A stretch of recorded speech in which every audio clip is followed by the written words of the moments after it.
Assalomu alaykum. Savolim o'sha sizlardan tushuntirish xati olgan ekan yoki kafolat xatimi naqd pul olmaysan degan.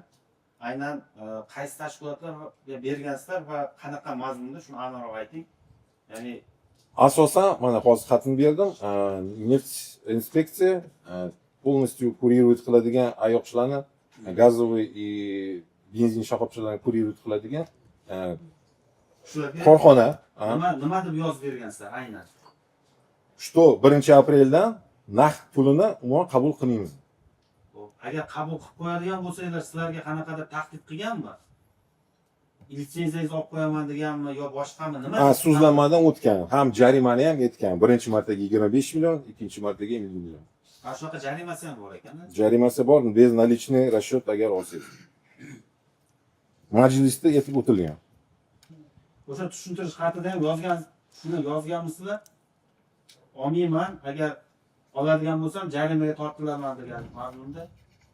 Yo'q, uni yozmaganmiz, lekin men bu qaror bergan, ya'ni pretenziya bergan xatirga qo'l qo'yib, ответственный bo'lib, что безналичный расчет qilamiz deb, безналичный orqali ishlaymiz deb qo'l qo'yganmiz.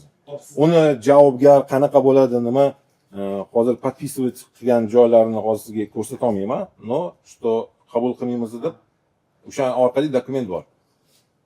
Ular tomonidan shu aytilayotgan gaplar rasman ogohlantirish qog'oz xat sifatida berilganmi yo faqat og'zaki bo'lganmi? Ular shu Jarima to'g'risida? jarima to'g'risida ham naqd pul olmaysan degan qo'ygan talabni ham qog'oz yozma shaklida berganmi yo faqat og'zakimi? Yo'q, mana berdim hozir.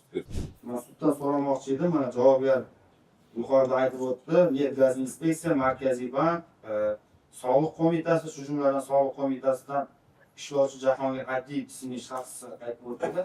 Mana shu tashkilotlardan vakil chaqirish, shu yerga masalaga oydinlik kiritish masalasida shularni ishga chaqirib savol javob qilish masalasida ajrim chiqarishni so'radim. Sababi ular tomonidan bu kishiga qo'yilayotgan talablar qonuniy hisoblanmaydi. Ya'ni biror bir qonunda biz bilgan boshqa hujjatlarda tadbirkorda naqd pul olganligi uchun litsenziyasini olish yoki jazolash va hokazo masalalarni ko'rsatilganini tutilmaymiz.